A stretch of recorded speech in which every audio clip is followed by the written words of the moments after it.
What's the first move you made? Like being in that funk as an 18-year-old fresh out of college. Mm-hmm. What's the first move you made when you said, "Okay, I'm going somewhere and I kind of see my path now"? First move I made was, instead of going back home after college, I changed my environment. My brother lives in Maryland right now. Lived in Maryland prior to as well. And I just had to get out. I just had to get out of what I was used to and just kind of form a mindset like I'm never going back.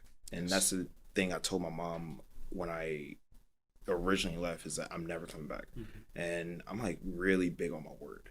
Although it wasn't necessarily in my favor, like of course mom's gonna let me in anytime, mm-hmm. rent free.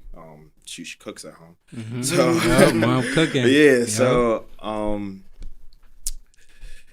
it was my stubbornness, but it was really, I'm never going back. I can never go back. And the first move was essentially that.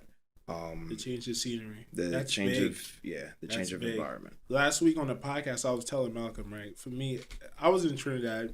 Mm-hmm. In high school, I didn't know what the hell was going on in my life. I was a smart dude. I took school seriously. Mm-hmm. And when I went to high school, I kind of got around the wrong people. And I said, it's not the wrong people. We were all young and misguiding each other, I would say. And the move to America really set my life on the correct path.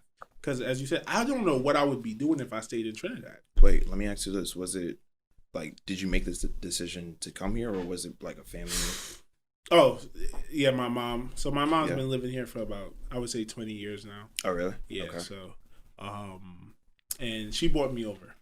And ironically enough, one of the things that she was scared to bring me over is because she didn't want me to go stray. Like, you know what I mean? A lot of kids come to America, they want to fit in, they want to act cool, and they do dumb shit to get into gang culture and all that dumb stuff. But for me, it was the opposite. I was doing that in Trinidad.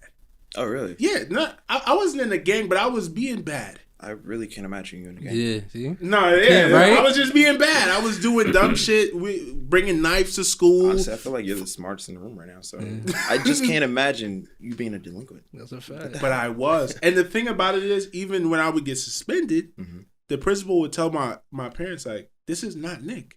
Yeah. He's so respectful. I don't understand what's getting into him. Yeah. And as I said, that change of scenery coming to Brooklyn was like a breath of fresh air. It kind of resettled me. It's like, you know what I mean? I found football, and that's when I knew, like, listen, you got something you want to do, flunking out of school is not going to work, right? You don't have your friends. You don't have your family. You got to find something to stick to. Football is that thing. You got to do good in school to make that happen. In order to. And for me, that was the first step of moving in the right direction. Right. That's key. I see that on Twitter a lot too, with people, their main thing is environment. Yes. There's like people that come from the military and they say that they don't go back home. They don't hang around the people that they were brought up since kindergarten. You understand? And the environment is so key to change around you because you feel like you start life as a new person. Yeah, it's not a knock to what you came from or who you came up with or anything. Like I said, I don't necessarily, like, my family isn't of money. Like, I don't come from money. So I feel as if, you know that saying, you're most influenced by the 5 people that you're usually around. That's so true. So true. It's literally so true because it's the conversations. Yes. It's about like I'm huge on positive mindset, affirmations. I wasn't hearing that, and not saying I love back home. Back home is back home. You know what I'm saying? The beginning of the month, we stressing about bills.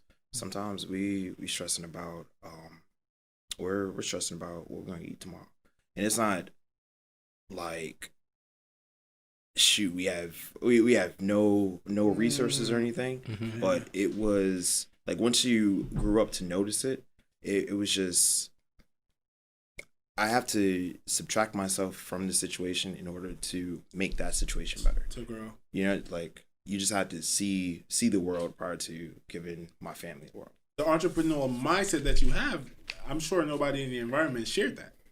So not a lot of people. I'm not gonna say no one had it, but not a lot of people. It's not something that was natural. Yeah. So for order for you to grow that, you know what I mean, you had to Exactly. change that. Ever told on a nigga? No. Ever squeezed a trigger? Yeah.